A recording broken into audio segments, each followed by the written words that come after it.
Audio book by ইলা চ্যানেলে হুমায়ুন আহমেদের উপন্যাস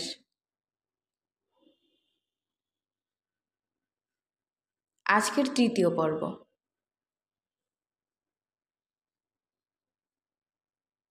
রাত 9টা বেজে গেছে।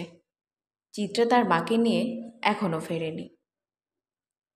রহমান সাহেবের খিদে নাড়ি চলে যাচ্ছে। তিনি একটু চিন্তিতও বোধ করছেন। আরও দেরি করলে তো রেস্টুরেন্ট বন্ধ হয়ে যাবে। তার সময় কাটছে না। ক্ষুধার্ত অবস্থায় কোনো কিছুই ভালো লাগে না। খবরের কাগজ পড়ার চেষ্টা করলেন। খবরের কাগজ পড়তে তার সবসময়ই ভালো লাগে। সকালবেলা যে কাগজ পড়েন, সন্ধ্যাবেলাও সেই একই কাগজ পড়তে পারেন। সকালবেলায় তিনি কি পড়েছেন, সন্ধ্যাবেলায় তা তার পরিষ্কার মনে থাকে না। মীরা কাগজে যেসব তথ্য দিয়ে গেছে সেগুলি তিনি ভালো মতো মুখস্থ করে রেখেছেন। শায়লা প্রশ্ন জিজ্ঞেস করে, তাকে আটকাতে পারবে না। মীরা যে তাকে ঝামেলা থেকে বাঁচানোর জন্য এত কিছু করবে তিনি ভাবতেই পারেননি। তার কাছে মনে হচ্ছে এরকম একটা মেয়ে থাকা যে কোনো বাবার জন্যই ভাগ্যের ব্যাপার। চিত্রা ফিরল রাত 9:30। ফিরেই সাবান তোয়ালে নিয়ে বাথরুমে ঢুকে পড়ল। শায়লা বললেন, ভাত খেয়ে গোসলে যা, তোর গোসল তো 1 ঘন্টার মামলা। এদিকে খিদে মারা যাচ্ছি। চিত্রা বলল, গা ঘিন ঘিন করছে, গোসল না করে খেতে পারবো না। শায়লা রহমান সাহেবের কাছে গিয়ে বললেন, তুমি সেজেগুজে বসে আছো কেন? কোথাও যাচ্ছ? রহমান সাহেব ভীত গলায় বললেন, না। তোমার বোনের বাসা থেকে ঘুরে আসো না কেন? বোনের বাসায় চলে যাও। কেন? তোমার বোন আজ দুপুরে এ বাড়িতে এসেছিল। হাতে একটা আইসক্রিমের প্লাস্টিকের বাটি, বাটিতে 2 পিস ইলিশ মাছ। তুমি নাকি মাছ কিনে দিয়ে এসেছিলে, মাছ, সরিষা, কাঁচামরিচ। তুমি যে ভাই বোনদের বাড়িতে বাজার করে দাও তা তো জানতাম না। রহমান সাহেব কিছু বললেন না। তিনি এমনিতেই খিদে অস্থির হয়েছিলেন। 2 পিস ইলিশ মাছের কথা শুনে খিদে আরও বেড়ে গেল। শায়লা বললেন, তুমি নাকি তোমার বোনের ছেলেকে কম্পিউটার কিনে দিচ্ছ। রহমান সাহেব অবাক হয়ে বললেন, কই না তো। নিশ্চয়ই এ জাতীয় কথা বলেছ। তোমার বোন তো বানিয়ে কথা বলছে না। কম্পিউটার নিয়ে তোমার বোনের সঙ্গে তোমার কোনো কথা হয়েছে? না, হয়নি। হয়েছে। এই তো থলের বেড়াল বের হয়ে যাচ্ছে। বোনের ছেলেকে তুমি উপহার অবশ্যই দেবে। সেটা দেবে তোমার সামর্থ্য অনুযায়ী। কম্পিউটার কেনার সামর্থ্য কি তোমার আছে? না, নেই। এক কাজ করো, রাত এমন কিছু বেশি হয়নি, তুমি তোমার বোনের বাসায় যাও।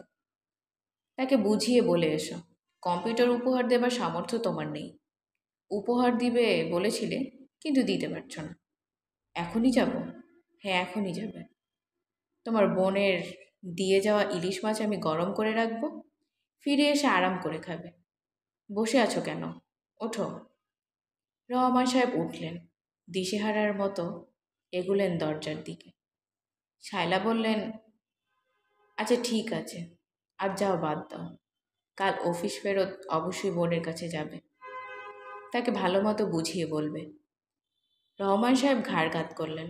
তার বুক থেকে পাষাণ ভার নেমে গেছে। শায়লার মেজাজ খুবই খারাপ। এত যন্ত্রণা করে তিনি যে শাড়ি কিনেছেন, বাসায় এসে সেই শাড়ির রং তার পছন্দ হচ্ছে না। শাড়ির জমিনে হলুদ এবং সোনালির মাঝামাঝি রং। সেই রং এখন কেমন যেন ময়লা দেখাচ্ছে। মনে হচ্ছে পুরনো শাড়ি। আঁচলের সবুজ কাজটাও ভালো লাগছে না, হিজিবিজি লাগছে। তার মেজাজ খারাপের আরও একটি কারণ হলো, বাসায় পা দিয়েই তিনি দেখেছেন মীরা টেলিফোন করছে। মাকে দেখিয়ে সে তড়িঘড়ি করে টেলিফোন নামিয়ে রেখে দ্রুত অন্য ঘরে চলে গেল। লক্ষণ মোটেই ভালো না। প্রেমের চারা গাছ শুরুতেই উপড়ে ফেলতে হবে। চারা গাছ উপড়ানোর কাজটা তিনি রাতে ঘুমোবার আগে আগে করবেন ভেবে রেখেছিলেন। এখন মত পাল্টালেন। কোনো কিছুই ফেলে রাখতে নেই, যখনকার কাজ তখন করতে হয়। তিনি মীরার ঘরে ঢুকে বললেন, মীরা খেয়েছিস? মীরা বলল, না, রাতে খাবো না। খাবি না কেন? তরকারি পছন্দ না। ট্যাংরা মাছের ঝোল রেঁধেছে। ট্যাংরা মাছ আমার দু চোখের বিষ। ডিম ভেজে দিতে বল। ডিম ভাজা দিয়ে খা। মীরা বলল, আচ্ছা। শায়লা মেয়ের খাটে বসতে বসতে বললেন, ইতিদের বাসা কোথায় রে? মীরা অবাক হয়ে বলল, কোন ইতি? তোদের সঙ্গে পড়ে যে মেয়ে, ওর বাসা কোথায়? আমি কি করে জানবো? ইতির বাবা কি করেন? আমি জানি না মা, ইতির বাবা কি করেন? শায়লা অনেকক্ষণ মেয়ের দিকে তীক্ষ্ণ চোখে তাকিয়ে রইলেন। মীরা বলল, কি হয়েছে মা, এরকম করে তাকালে কেন? শায়লা বললেন, আয় খেতে আয়। মীরার চোখে ভয়ের ছায়া। ইতি প্রসঙ্গ তার এখন মনে পড়েছে। টেলিফোনে কার সঙ্গে কথা হয়? মীরা চুপ করে রইল। শায়লা বললেন, ভাত খেয়ে তুই আমার ঘরে আসবি। কি ঘটনা আমাকে বলবি, প্রথম থেকে শেষ পর্যন্ত বলবি। ছেলের নাম, কোথায় প্রথম দেখা, সব। মীরা ক্ষীণস্বরে বলল, শুধু টেলিফোনে কথা হয় মা, আর কিছু না। দেখা হয়নি এখনো? না। না দেখি প্রেমের সাগরে হাবুডুবু খাচ্ছিস? প্রেম এত সস্তা? টেলিফোনে গলার স্বর শুনে প্রেম? প্রেম না মা, প্রেম না তো কি? কথা বলতে ভালো লাগে, তাই কথা বলি। রোজ কথা হয়? হ্যাঁ। ছেলের টেলিফোন নাম্বার কি? টেলিফোন নাম্বার আমি জানি না মা, আমি টেলিফোন করি না, সে করে। টেলিফোনে অশ্লীল কথা বলে? না তো। অশ্লীল কথা বলবে কেন? বলবে কি না সেটা তো আমি জানি না, বলে কি না সেটা বল। না, বলে না। তুই কখনো ছেলেকে দেখতে চাস এমন কথা বলিসনি? বলিসনি যে আমি নিউ মার্কেটে যাচ্ছি, অমুক দোকানের সামনে দাঁড়িয়ে থাকবো, শাড়ি পরে যাব, শাড়ির কালার এই, এমন কথা বলিসনি? ঠিক মতো জবাব দে। বলেছি, সে দেখা করতে রাজি হয়নি। না। টেলিফোনটা আসে কখন? আমি যখন বাড়িতে থাকি না তখন। হ্যাঁ। যে ছেলে তোকে টেলিফোন করছে সে খুব ভালো করে জানে আমি কখন বাড়িতে থাকি, কখন থাকি না। তোর সঙ্গে দেখা করছে না ভয়ে? দেখা হলে তোর প্রেম চলে যাবে, এই ভয়। আমার ধারণা মজনু হারামজাদাটা এই কাজ করছে। তুই তো বোকার হদ্দ, বুঝতে না পেরে প্রেমে গড়াগড়ি খাচ্ছিস। ছেলেটা কে তোকে বলে দিলাম, এখন কায়দা করে বের কর। তারপর দেখ আমি ওই ছোড়াকে কি করি। প্রথমে মা ডেকে তোর পায়ে হুমড়ি খেয়ে পড়বে, তারপর অন্য কথা। কত বড় সাহস, নাম মজনু, টেলিফোনের লাইলি জোগাড় করে ফেলেছে। আয় ভাত খেতে আয়। মীরা বাধ্য মেয়ের মতো ভাত খেতে গেল। মাকে খুশি করার জন্যে তার অতি অপছন্দের ট্যাংরা মাছ 4-5টা খেয়ে ফেলল। মীরা ভেবেছিল খাওয়ার পর মা দ্বিতীয় অধিবেশন বসাবেন। কবে প্রথম কথা হয়েছিল, কি কি কথা, সব জানতে চাইবে। তা হলো না। শায়লার মাথা ধরেছে, তিনি রাতে খেলেন না। 1 কাপ দুধ খেয়ে ঘুমোতে গেলেন। তিনি বিছানায় শুয়ে থাকবেন ঠিকই, তবে অনেক রাত পর্যন্ত তার ঘুম আসবে না। বিছানায় কিছুক্ষণ গড়াগড়ি করে আবারও উঠে পড়বেন। মীরা অনেক রাত পর্যন্ত জেগে বসে রইল। মার কথা তার কাছে সত্যি বলে মনে হচ্ছে, কারণ এই ছেলে টেলিফোনে একবার বলেছিল, মীরা তুমি আজ শাড়ি পরেছো কেন? শাড়িতে তোমাকে অনেক বড় বড় লাগছে। মীরা অবাক হয়ে বলছে, আরে সত্যি তো, আমি আসলেই শাড়ি পরেছি। তুমি জানলে কিভাবে? ম্যাজিকের মাধ্যমে জানলাম। বলো তো শাড়ির রং কি, তাহলে বুঝবো তুমি ম্যাজিক জানো। রং হচ্ছে আকাশি। হয়নি, রং মেরুন সবুজ পাড়। মীরা বাতি নিভিয়ে বিছানায় শুয়ে আছে। তার ঘুম আসছে না। চাকর টাইপ একটা লোকের সঙ্গে সে দিনের পর দিন তুমি তুমি করে কথা বলেছে, নানান রকম আহ্লাদি করেছে। মজনু ভাইয়ের সঙ্গে গতকালই দেখা হলো। মীরা স্কুলে যাবার জন্য রিক্সা খুঁজছে। মজনু ভাই বাজার করে ফিরছেন, হাত ভর্তি বাজার, একটা চটের ব্যাগ। এমন ভারী যে তাকে নুয়ে পড়তে হচ্ছে। মীরা তাকে দেখেই বলল, মজনু ভাই, একটা রিক্সা ডেকে দিন তো। মজনু ভাই সঙ্গে সঙ্গে রিক্সার খোঁজে গেল। বাজারটা রেখে যেতে পারত, তা করল না। বাজার হাতে কুড়িয়ে গেল।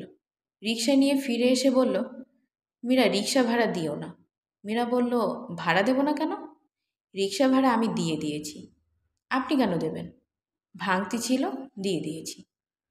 মজনু ভাই বাজারের ব্যাগ নামিয়ে কপালের ঘাম মুছে আনন্দে হাসতে লাগলেন, যেন বিরাট একটা কাজ করেছেন। রাজকন্যা স্কুলে যাবে, তার জন্যে অ্যারোপ্লেন কিনে নিয়ে এসেছেন। মীরার প্রচণ্ড রাগ লাগছে। রাগটা কিছুতেই কমছে না। রাগ নিয়ে ঘুমোতে যাওয়া ঠিক না, ঘুম ভালো হয় না। ঘুমের মধ্যে বোধহয় বোবায় ধরে। স্বপ্নের মধ্যে মনে হয় বিকট কোনো বস্তু, বিকট কোনো জন্তু বুকের ওপর চেপে নিঃশ্বাস বন্ধ করে দিচ্ছে। জন্তুটার গায়ে বোটকা গন্ধ। জন্তুটাকে যে স্থির হয়ে বসে থাকে তাও না, নড়াচড়া করে, মাঝে মাঝে কপালে হাত দেয়।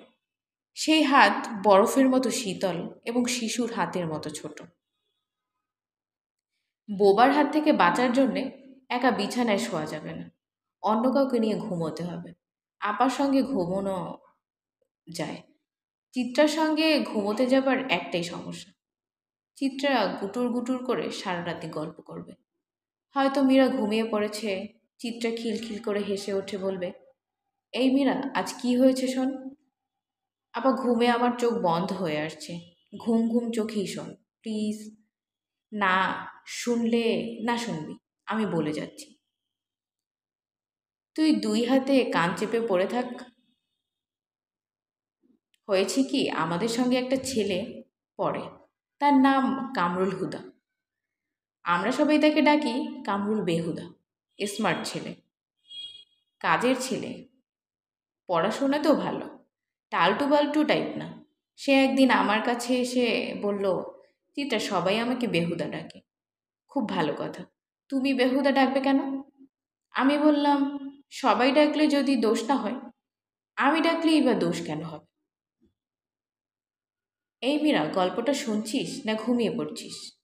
আচ্ছা, তারপর কি হয়েছে শোন। আমার কথা শুনে কামরুল বেহুদা কেমন যেন হয়ে গেল। তারপর আমাকে হতভম্ব করে দিয়ে ফট করে আমার হাত ধরে গদগদ গলায় বলল, গদগদ গলায় বলল, চিত্রা, তুমি এটা কি বললে? মীরার ততক্ষণে ঘুম সম্পূর্ণ কেটে গেছে। সে ধড়মড় করে বিছানায় উঠে বলেছে, কি সর্বনাশ! তারপর? তোর ঘুম কেটেছে? হ্যাঁ। তারপর কি হয়েছে? চিত্রা হাই তুলতে তুলতে বলল, কিছুই হয়নি, তোর ঘুম ভাঙাবার জন্যে এই গল্পটা বানালাম। কামরুল বেহুদা নামে আমাদের ক্লাসে একজন ছাত্র সত্যিই আছে। বেহুদা ডাকলে সে খুশিই হয়, দাঁত বের করে হাসে।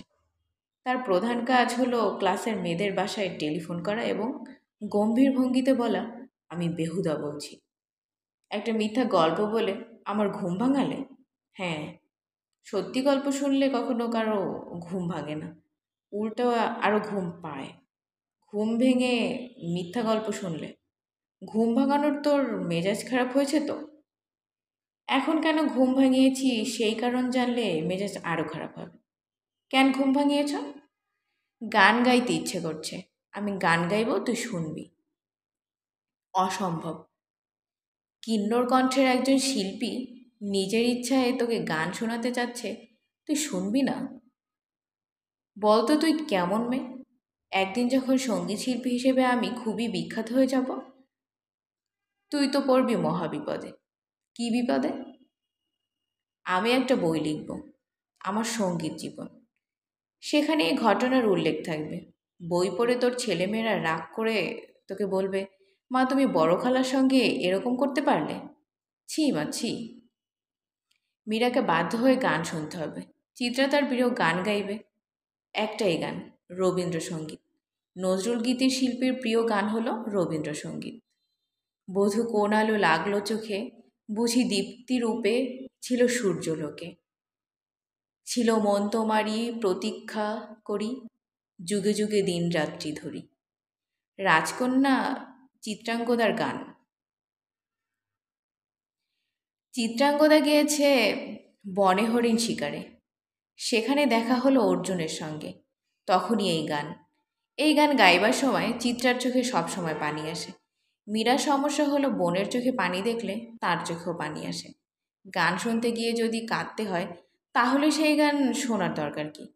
মীরার ইচ্ছা করছে বোনের সঙ্গে গিয়ে ঘুমোতে, আবার মনে হচ্ছে থাক দরকার নেই, সেখানে যাওয়া মানেই রাত জাগা। ঘুম পাচ্ছে। মীরা জানে ঘুমিয়ে পড়লে আজ তাকে বোবায় ধরবেই। ধরলে ধরুক, বোবা তাকে গলা টিপে মেরে ফেলুক, তাহলেই তার উচিত শিক্ষা হবে। কি লজ্জা, কি ঘেন্না! চাকর শ্রেণীর একজনের সঙ্গে গভীর আবেগে সে প্রেমের কথা বলে যাচ্ছে, তুমি তুমি করছে। মীরার বুদ্ধি কম বলে সে বুঝতে পারেনি। অন্য যে কোনো মেয়ে ব্যাপারটা চট করে ধরে ফেলতো। যখন টেলিফোন নাম্বার দিচ্ছে না তখনই সন্দেহ করা উচিত ছিল। ছেলেরা এসব ব্যাপারে আগ বাড়িয়ে টেলিফোন নাম্বার দেয়, অথচ এই ছেলে দিচ্ছিল না। আর মীরা বাড়ির ঠিকানা পর্যন্ত দিয়ে বসে আছে। মীরা, ঘুমোচ্ছিস? মা দরজায় টোকা দিচ্ছেন। মীরা জবাব না দিয়ে মটকা মেরে পড়ে থাকতে পারে। এটা ঠিক হবে না। কোনো না কোনোভাবে মা ধরে ফেলবেন যে মীরা জেগে আছে। তার চেয়ে উত্তম উত্তর দেয়া ভালো। কী রে, কথা বলছিস না কেন? মীরা বিছানা থেকে দরজা খুলে বের হয়ে এলো। শায়লা শান্ত গলায় বললেন, চুপি চুপি একটু বারান্দায় যেত। মীরা বলল, কেন? শুয়েছিলাম, ঘুম আসছিল না। জানালা দিয়ে তাকিয়ে দেখি তোর বাবা মাছের চৌবাচ্চার পাশে বসে আছে। বিড়বিড় করে কি যেন বলছে। চুপি চুপি তোর বাবার পেছনে গিয়ে দাঁড়া, তারপর শোন তো সে কি বলে। মীরা বলল, থাক না মা, শোনার দরকার কি? সব মানুষই যখন একা থাকে তখন নিজের মনে কথা বলে। বাবাও তাই করছে। তোকে জ্ঞানী হতে হবে না, যা করতে বলছি কর। বিড়বিড় করে কি বলছে শুনে আয়। নিঃশব্দে যাবি। আমি দরজা খুলে রেখেছি। তুই পা টিপে টিপে যাবি। তুমি দাঁড়িয়ে থাকবে? না, আমি শুয়ে পড়ব। ঘুমের ওষুধ খেয়েছি, এখন আর দাঁড়িয়ে থাকতে পারছি না। তোর বাবা কি বলে শুনে রাখ, সকালে আমাকে বলবি। মীরা পা টিপে টিপে গেল। সে তেমন কিছু দেখল না। তার বাবা চুপচাপ বসে আছেন, বিড়বিড় করছেন না, নিজের মনে কথা বলছেন না, দীর্ঘ নিঃশ্বাসও ফেলছেন না। মীরা ডাকল, বাবা। রহমান সাহেব মেয়ের দিকে তাকিয়ে হাসলেন। মীরা বলল, কি করছো? রহমান সাহেব বললেন, বসে আছি রে মা, কিছু করছি না। সিগারেট খাচ্ছ? আবার চৌবাচ্চায় ফেলবে? মা রাগারাগি করবেন। এরপর থেকে চৌবাচ্চার পাশে যখন বসবে একটা স্ট্রে নিয়ে বসবে। তুমি স্ট্রে খুঁজে না পেলে আমাকে বলবে। আচ্ছা। মীরার হঠাৎ তার বাবার জন্য খুব মমতা লাগলো। এই বাড়িতে মানুষটা খুবই একা, কারো সঙ্গেই তার যোগ নেই। কেউ তার সঙ্গে বসে সুখ দুঃখের কোনো কথাও বলে না। কিছু কিছু মানুষ হঠাৎ ছায়া হয়ে যায়। মানুষটার অস্তিত্ব থাকে না, শুধু ছায়া ঘুরে বেড়ায়। মানুষের সঙ্গে মানুষের ভাব হয়, ছায়া মানুষের সঙ্গে ভাব হয় ছায়া মানুষের। এবারে তা আরেকজন ছায়া মানুষ থাকলে ভালো হতো। দুজন ছায়া মানুষ গল্প করত। বাবা, কি? একটা গল্প বলো তো। রহমান সাহেব খুবই অবাক হয়ে বললেন, কি গল্প? মীরা বলল, যে কোনো গল্প। তোমার ছেলেবেলার গল্প, কিংবা তোমার অফিসের গল্প। শৈশবের একটা স্মৃতির গল্প বলো শুনি। ইন্টারেস্টিং কোনো স্মৃতি। তুমি তোমারটা বলবে, আমি বলবো আমারটা। তোমারটা আগে বলো। মীরা খুব আগ্রহের সঙ্গে হাত পা নেড়ে গল্প শুরু করলো। বাবা, আমি তখন ক্লাস 5-এ পড়ি। 4th পিরিয়ড চলছে। অঙ্ক মিস ক্লাস নিচ্ছেন। হঠাৎ স্কুলের দপ্তরি এসে বলল, মীরা, রোল 26 বড় আপা ডাকেন। বড় আপা হলেন আমাদের হেড মিস্ট্রেস। আমরা সবাই তাকে জমের মতো ভয় পাই। ভয়ে আমার হাত পা কাঁপতে লাগলো। আমি ভয়ে অস্থির হয়ে ওনার সঙ্গে দেখা করতে গেলাম। গিয়ে দেখি আপা খুব খুশি। আমাকে দেখে আহ্লাদি গলায় বললেন, কী রে, তোর নাম মীরা, কেমন আছিস? আমি ফিসফিস করে বললাম, ভালো। দাঁড়িয়ে আছিস কেন, বস। আমি আপার সামনের চেয়ারে বসলাম। আপা আরও আহ্লাদি করে বললেন, পড়াশোনা কেমন হচ্ছে রে? আমি বললাম, ভালো। কোনো সমস্যা হলে আমাকে বলবি। আমি বললাম, জি আচ্ছা। তোর জন্য চকলেট আনিয়ে রেখেছি, নে খা। চকলেট খেয়ে কিন্তু কুলি করে দাঁত পরিষ্কার করতে হয়, নয়তো দাঁতে মিষ্টি লেগে থাকবে। সেখান থেকে ক্যারিজ হবে। ক্যারিজ কি জানিস তো? দাঁতের পোকা। ভয়ে ভয়ে চকলেট হাতে নিলাম। তখন আপা বললেন, তোর এক চাচা যে পূর্তমন্ত্রী সালেহ সাহেব, সেই কথা তো তুই কখনো বলিসনি। আমি চুপ করে আছি। আমার কোনো চাচা পূর্তমন্ত্রী না, কিন্তু আপাকে সেই কথা বলার সাহস নেই। আপা আমার মাথায় হাত বুলিয়ে আদর করলেন, কপালে চুমু দিয়ে বললেন, যা ক্লাসে যা। তোকে দেখেই মনে হচ্ছে তুই খুব লক্ষ্মী মেয়ে। আমি ক্লাসে চলে এলাম। এরপর স্কুলে আমার খুব খাতির হলো। সব আপারা আমাকে চেনে, সবাই আদর করে। পড়া না পারলেও কেউ কোনো দিন বকা দেয়নি। আমিও কখনো তাদের ভুল ভাঙাইনি। দেখলে বাবা, কি অদ্ভুত ব্যাপার। আমি ক্লাসের কোনো বান্ধবীকে এখনো বলিনি যে পুরো ঘটনাটা মিথ্যে। সালেহ সাহেব বলে কোনো পূর্তমন্ত্রী আমার চাচা হওয়া দূরে থাকুক, আমি চিনিও না। পূর্তমন্ত্রী যে গুরুত্বপূর্ণ কোনো ব্যাপার তাও জানি না। রহমান সাহেব বললেন, শালুকে তুই চিনবি না কেন? আমার সঙ্গে স্কুলে পড়তো, বখাটে টাইপ ছিল। মন্ত্রী হবার আগে কয়েকবার এসেছে। তোকে তো খুবই আদর করতো। মন্ত্রী হবার পরেও অফিসে টেলিফোন করে তোর খোঁজ করছে। মন্ত্রী হবার পরেও অফিসে টেলিফোন করে তোর খোঁজ করেছে। কোন ক্লাসে পড়িস এই সব জানতে চেয়েছে। আমাকে বলেছিল হঠাৎ একদিন পুলিশ টুলিশ নিয়ে তোদের স্কুলে উপস্থিত হবে, তোকে চমকে দেবে। মীরা অবাক হয়ে বলল, কই, আমাকে তো কিছু বলনি। বলার কি আছে? আপার বিয়ের এঙ্গেজমেন্টে তাকে দাওয়াত করেছ? না। করনি কেন? তোর মা বলেছে শুধু অফিসের দু একজনকে বলতে। আমি একজনকে বলেছি। বাবা, তুমি অবশ্যই পূর্তমন্ত্রীকে বলবে। আমাদের দিক থেকে গুরুত্বপূর্ণ দু একজন তো থাকা দরকার। মা কি জানে পূর্তমন্ত্রীকে তুমি চেনো? না, তাকে কিছু বলিনি। অফিসের কাকে নিমন্ত্রণ করেছ? তোমাদের বড় সাহেবকে? না, রতনকে বলেছি।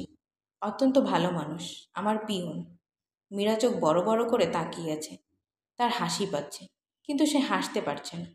তার কাছে মনে হচ্ছে বাবার কোনো একটা সমস্যা হচ্ছে। বাবা ঠিক স্বাভাবিক না।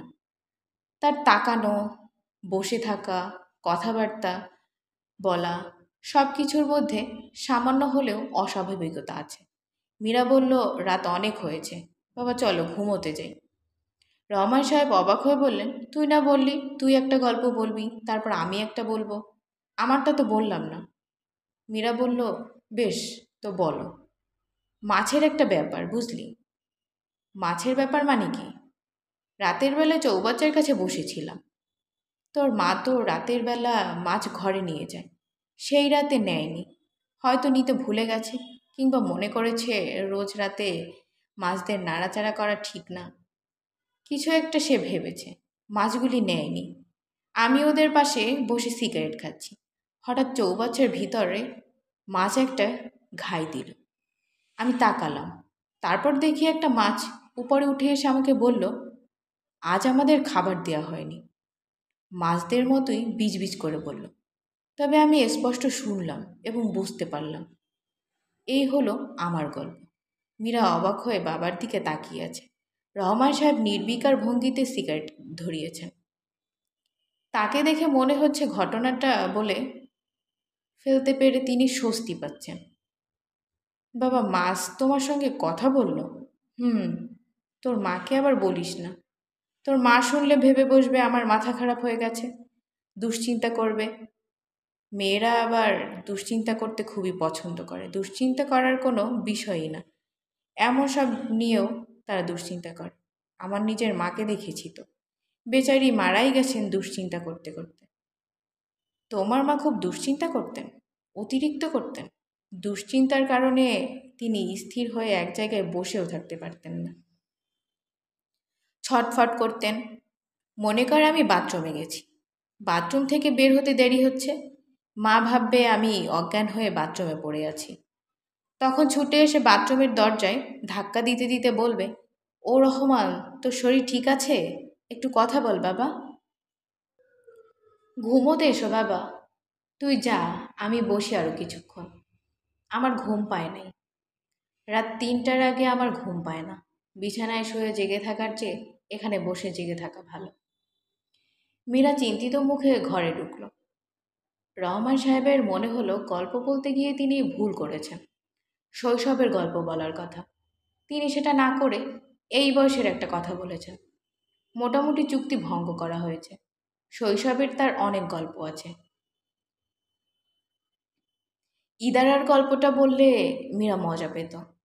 গল্পটা সামান্য ভয়ের, তবে মীরার বয়সের ছেলেমেয়েরা ভয়ের গল্প শুনলে মজা পায়। মেয়েটাকে কোনো একদিন সময় করে গল্পটা বলতে হবে। সবচেয়ে ভালো হতো যদি রোজ রাতে একটা করে গল্প বলতে পারতাম। রাতের খাওয়া দাওয়ার পর তিনি চৌবাচ্চার পাশে এসে বসলেন। কিছুক্ষণ পর মেয়েরা এসে পাশে বসল। তিনি গল্প শুরু করলেন। বুঝলি মায়েরা, আমি তখন ছোট, কত আর বয়স ৬-৭। তখন আমাদের বাড়িতে পেতনির উপদ্রব হলো।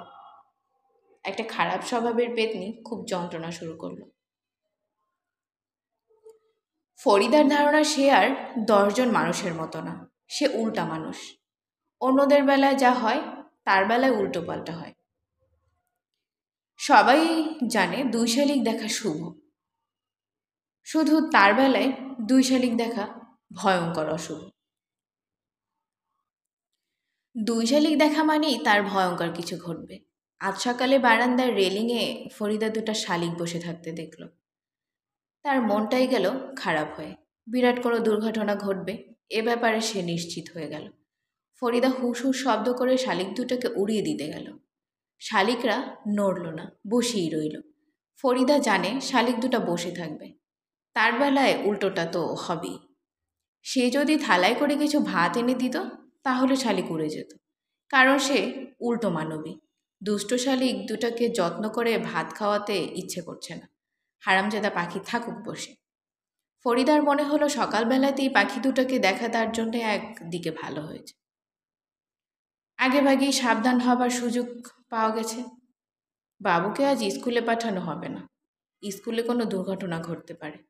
সে নিজেও বাইরে বের হবে না, যদিও নিউ মার্কেটে তার কিছু জরুরি কেনাকাটা ছিল। কেতলির হ্যান্ডেল ভেঙে গেছে, একটা কেতলি কিনতে হবে। ৬টা চায়ের কাপ কিনতে হবে। ঘরে ৭টা চায়ের কাপ আছে, এর মধ্যে ২টা কাপের বোঁটা ভাঙা। ভালো ৪টা কাপ ৪ রকমের, এই ৪টার মধ্যে ২টার আবার পিএস নেই। তবে যেহেতু জোড়া শালিক দেখেছে, নিউ মার্কেটের কেনাকাটা বন্ধ। জহিরের সঙ্গেও আজ খুব ভালো ব্যবহার করতে হবে। এমন কিছুই করা যাবে না যেন ঝগড়া বেঁধে যায়। জহির অন্যায় কিছু করলেও চুপ করে থাকতে হবে। আল্লাহর কাছে ফরিদা মানত করে ফেলল, আজকের দিনটা যদি ভালোই ভালোই পার হয় তাহলে এশার নামাজের পর ২ রাকাত নফল নামাজ পড়বে।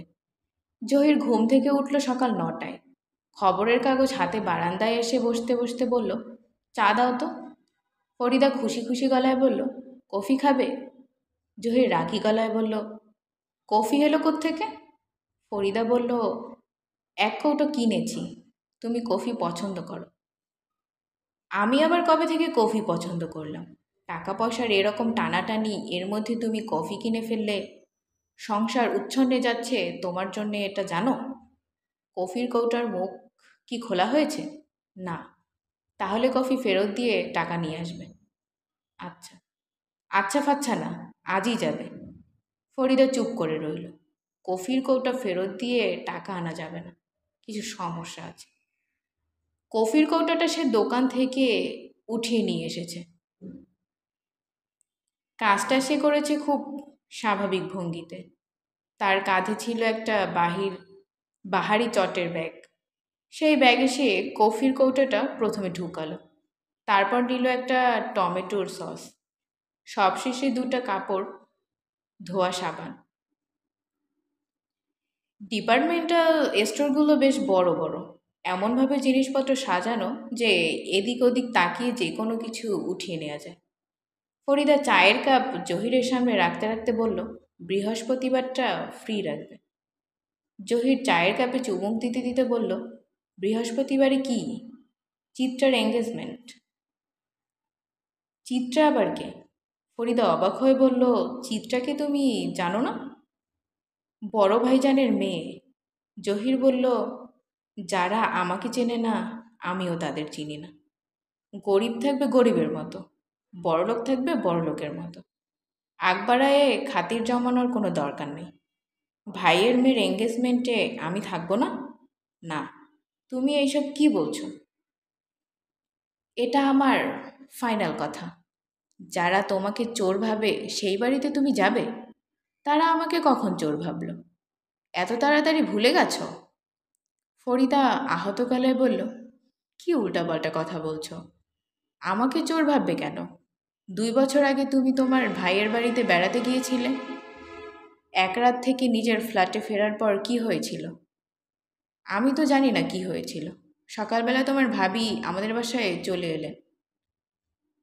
তার একটা গলার হার খুঁজে পাচ্ছেন না। তুমি ভুল করে তোমার হ্যান্ডব্যাগে নিয়ে এসেছো কি না জানতে এসেছিলেন। তিনি নিজেই তোমার হ্যান্ডব্যাগ উল্টে পাল্টে দেখলেন। তোমার মনে নাই? ফরিদা সহজ ভঙ্গিতে বলল, এটা ভাবি একটা ভুল করেছে। মানুষ মাত্রই ভুল করে। পরে যখন গয়নাটা পাওয়া গেল ভাবি খুবই লজ্জার মতো পড়ল। আমার কাছে এসে কেঁদে ফেলল। গয়না পাওয়া গিয়েছিল নাকি? 2 দিন পরই পাওয়া গেছে। কে যেন তোশকের নিচে রেখে দিয়েছিল। গয়না পাওয়ার কথা তো আমাকে বলনি। এটা বলার মতো কিছু নাকি? আচ্ছা ঠিক আছে, তুমি যখন ভাইজানের বাড়িতে যেতে নিষেধ করছো তখন যাব না। তাছাড়া খালি হাতে তো যাওয়াও যায় না। একটা কিছু তো নিয়ে যাওয়া দরকার। 2 শালিক দেখার পর ফরিদা যেসব প্রতিজ্ঞা করেছিল তার কিছুই মনে রইল না। ফরিদা বাবুকে স্কুলে দিয়ে এসে গয়নার দোকানে চলে গেল। বড় ভাবির গয়নাটা সে ঠিকই নিয়ে এসেছিল। ঘরে এনে এমন জায়গায় লুকিয়ে রেখেছিল যে কিছুদিন পর সে নিজেই ভুলে গিয়েছিল। জহিরের কথায় মনে পড়ল গয়নাটা বিক্রি করা দরকার। চিত্রার এঙ্গেজমেন্ট উপলক্ষে সে চিত্রার জন্যে একটা শাড়ি কিনবে, আর বিয়েতে দেবার জন্যে 6-7 আনা সোনার কোনো কানের দুল। সেপ্টেম্বরের 6 তারিখে চিত্রার বিয়ে। তখন হাতে টাকা থাকবে কি না তার কোনো ঠিক নেই। চাঁদনি চকের একটা গয়নার দোকানে ফরিদার যাতায়াত আছে। দোকানের একজন কর্মচারীকে ফরিদা মামা ডাকে। গয়নার দোকানে কোনো পাতানো মামা থাকলে গয়না বিক্রি করা সহজ হয়। খুব বিপদে পড়লে এই পাতানো মামার কাছ থেকে সে টাকা ধারও নেয়। পাতানো মামার ধার ফরিদা সময়ের আগেই শোধ দেয়। নিজের গরজেই দেয়। যে কোনো সময় ধার পাওয়া যায় এমন একটা জায়গা থাকা দরকার। পাতানো মামার নাম রবি হোসেন। লোকটাকে ফরিদার তেমন সুবিধার মনে হয় না। লোকটা প্রায়ই বলে, বাসায় এসে বেড়ায় যাও, সারাদিন থাকবে, খাওয়া দাওয়া করবে, খালি বাড়ি, কোনো অসুবিধা নেই। খালি বাড়ি বলেই তো অসুবিধা। লোকটার বউ থাকলে ওই বাড়িতে বেড়াতে যাওয়া কোনো সমস্যা ছিল না। তবে এই কথা ফরিদা বলে না। বরং যতবারই রবি হোসেন ফরিদাকে তার বাড়িতে যেতে বলে ততবারই ফরিদা বলে, জি আচ্ছা যাব, হুট করে একদিন উপস্থিত হব, আপনাকে রান্না করে খাওয়াবো। আমি খুব ভালো রান্না জানি। কবে আসবে বলো? আগে থেকে বলে আসলে তো মজা থাকবে না। কোনো এক ছুটির দিন চলে আসব। মামা আপনার বাসায় ঝুনা নারিকেল আছে? ঝুনা নারিকেল কিনে রাখবেন। ঝুনা নারিকেল দিয়ে কি হবে? ঝুনা নারিকেল দিয়ে আমি একটা রান্না জানি, খুবই সুস্বাদু। একবার খেলে সারা জীবন ভুলবেন না। কি করতে হয় আমি বলি। প্রথমে নারিকেলটা ফুটা করে পানি ফেলে দেবেন। তারপরে মশলা মাখা ছোট ছোট চিংড়ি মাছ এই ফুটা দিয়ে ঢুকিয়ে ময়দা দিয়ে ফুটা বন্ধ করে দেবেন। এখন কয়লার আগুনে নারিকেলটা রেখে তার বাইরেরটা পোড়াবেন। 15-20 মিনিট আগুনে ঝলসানোর পর নারিকেল ভেঙে চিংড়ি মাছ বের করে গরম ভাত দিয়ে খাবেন। মনে হবে বেহেশতি কোনো খাবার খাচ্ছেন। ঠিক আছে, ঝোনা নারিকেল জোগাড় করে রাখবো। তুমি কবে যাবে বলো? যে কোনো একদিন চলে যাব। আপনি ম্যাপেকে বাড়ির ঠিকানা ভালো করে একটা কাগজে লিখে দিন। আমি খুঁজে খুঁজে বের করে ফেলব। ঝামেলা করে বাসায় গিয়ে দেখব আমি নেই। তখন কি হবে? আরেক দিন যাও। রবি হোসেন ঠিকানা লিখে কাগজ দিয়েছে। সেই কাগজ ফরিদা তার হ্যান্ডব্যাগে রেখে দিয়েছে। সে কখনো বিপত্নিক একটা মানুষের খালি বাড়িতে উপস্থিত হবে না। এই কথাটা তাকে জানানোর দরকার কি? সে আশায় আশায় থাকুক। বিপত্নিক মানুষ যখন তার খালি বাড়িতে কোনো মেয়েকে ডাকে, তার পেছনে একটাই উদ্দেশ্য থাকে। এই উদ্দেশ্য বুঝতে পারবে না ফরিদা এত বোকা না। তবে লোকটার সঙ্গে সে বোকার ভান করে। মতলববাজ পুরুষ বোকা মেয়ে পছন্দ করে। রবি হোসেন ফরিদাকে দেখে গম্ভীর গলায় বলল, খবর কি? ফরিদা বলল, খবর ভালো। একটা গয়না বিক্রি করব, আমার শখের গয়না। দুঃসম্পর্কের এক খালা বিয়েতে দিয়েছিলেন। শখের গয়না বিক্রি করবে কেন?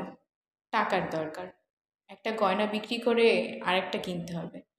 রবি হোসেন বিরক্ত গলায় বলল, গয়না কেনা আমরা বন্ধ করে দিয়েছি, মালিকের হুকুম। ফরিদা বলল, আমাকে বিক্রি করতেই হবে। মামা, আপনি ব্যবস্থা করে দিন। আচ্ছা, ভালো কথা। আগামী শুক্রবারে কি আপনি বাসায় থাকবেন? কেন? বাসায় থাকলে যাব। শুক্রবারে আমার কোনো কাজ নেই। বাবুকে নিয়ে তার বাবা যাবে তার এক দুঃসম্পর্কের খালার বাসায়। সারাদিন থাকবে। সারাদিন আমি একা ঘরে বসে থেকে কি করব? ঝুনা নারিকেল জোগাড় করে রাখবেন। ঝুনা নারিকেল আর কয়লা। সত্যি যাবে? ও আল্লাহ, সত্যি না তো কি? ফরিদা যা ভেবেছিল তাই হলো। রবি হোসেনের মুখ থেকে গম্ভীর ভাব চলে গিয়ে খুশি খুশি ভাব চলে এলো। শুক্রবারের কথা ভেবে এখনই লোকটার চোখ চকচক করা শুরু করলো। কি হারামজাদা মানুষ! গয়না বিক্রি করে ফরিদা একজোড়া কানের টপ কিনল। নগদ 2000 টাকা পেল। বাড়তি যা পেল সেটাও খারাপ না। কানের টপ বাছাই করার ফাঁকে ফরিদা একজোড়া ঝুমকা দুল সরিয়ে ফেলল। সিগারেটখোর লোকেরা যখন প্যাকেটের প্রতিটা সিগারেটের হিসাব রাখে, গয়নার দোকানের কর্মচারীও ডিসপ্লে টেবিলের উপর রাখা প্রতিটি গয়নার হিসাব রাখে। রবি হোসেন খুব সম্ভব শুক্রবারের চিন্তায় হিসাব রাখতে পারল না। ফরিদা বলতে গেলে তার চোখের সামনে থেকে কানের টপ সরিয়ে ফেলল। লোকটা বুঝতেই পারল না। 2000 টাকা ফরিদা অতি দ্রুত খরচ করে ফেলল। এঙ্গেজমেন্টের দিন চিত্রাকে উপহার দেবার জন্যে 700 টাকা দিয়ে হালকা গোলাপি রঙের একটা শাড়ি কিনল। একটা টি সেট কিনল। জহিরের জন্য 2টা স্ট্রাইপ দেয়া শার্ট কিনল। বাবুর জন্যে ফুটবল কিনল। বাবু কয়েকদিন ধরেই পোলাও খেতে চাচ্ছিল। ফরিদা কাঁচা বাজার থেকে পোলাওয়ের চাল, মুরগি কিনল। তারপরও তার হাতে 150 টাকা রইল। এই টাকাটাও সে খরচ করে ফেলত, কিন্তু বাবুর স্কুল ছুটি হয়ে যাবে, তাকে আনতে হবে যেতে। বিকেল পর্যন্ত ফরিদার সময় খুব ভালো কাটল। সকালবেলা জোড়া শালিক দেখার তেমন কিছু হলো না। ফরিদার মনে হলো আজকের দিনটা সে ভালোভাবেই পার করে দিতে পারবে। জহির অফিস থেকে ফিরল 5টায়। তার মুখ অত্যন্ত গম্ভীর, বুড়ো কুঁচকে আছে। দেখেই মনে হচ্ছে সে রাগ চেপে আছে। বেশিক্ষণ রাগ চেপে রাখলে চোখ লালচে হয়ে থাকে। জহিরের চোখ লাল। ফরিদা বলল, তোমার কি শরীর খারাপ করেছে? জহির বলল, না। চোখ মুখ শক্ত করে আছো, অফিসে কিছু ঘটেছে? জহির বলল, না। ফরিদা চা আনতে গেলে নতুন টিপটে করে চা এনে জহিরের সামনে রাখল। টিপটটা এত সুন্দর যে দেখবে তারই মন ভালো হয়ে যাবে। টিপটের সঙ্গে 2টা কাপ। দুজন একসঙ্গে বসে চা খাওয়া। ফরিদা বলল, চায়ের সঙ্গে কি খাবে? চিড়া ভেজে দেব? চিড়া ভেজে দেব? জহির বলল, চিড়া পরে ভাজবে। আগে বলো, তুমি কি আমার কোটের পকেটে হাত দিয়েছিলে? কোটের পকেটে হাত দেবো কেন? কোটের পকেটে 3টা 500 টাকার নোট ছিল। নোট 2টা নেই। তোমার কাছ থেকে আমি টাকা চুরি করব? আগে তো অনেকবারই করেছ। আমার পকেট থেকে টাকা নেওয়া তো নতুন কিছু না। আমি তোমার কোটের পকেটে হাত দেইনি, টাকাও নেইনি। সত্যি কথা বলো। সত্যি কথাই বলছি। এই টিপটটা নতুন কিনেছ না? হুম। কবে কিনেছ? আজ কিনেছি। টাকা কোথায় পেয়েছ? আমার কাছে কিছু টাকা ছিল। ভাইজান কয়েকদিন আগে যে এসেছিল ইলিশ মাছ নিয়ে তখন দিয়ে গেছে। জহির থমথম গলায় বলল, এখনো সময় আছে, সত্যি কথা বলো। সত্যি কথাই তো বলছি। তোমার ভাই এসে হাতে টাকা ধরিয়ে দিয়ে গেল, ফাজলামি করছো? দিনের পর দিন যে ভাইয়ের কোনো খোঁজ নেই, সেই ভাই হয়ে গেল হাজি মোহাম্মদ মহসিন। ভাইজান সম্পর্কে এইভাবে কথা বলবে না।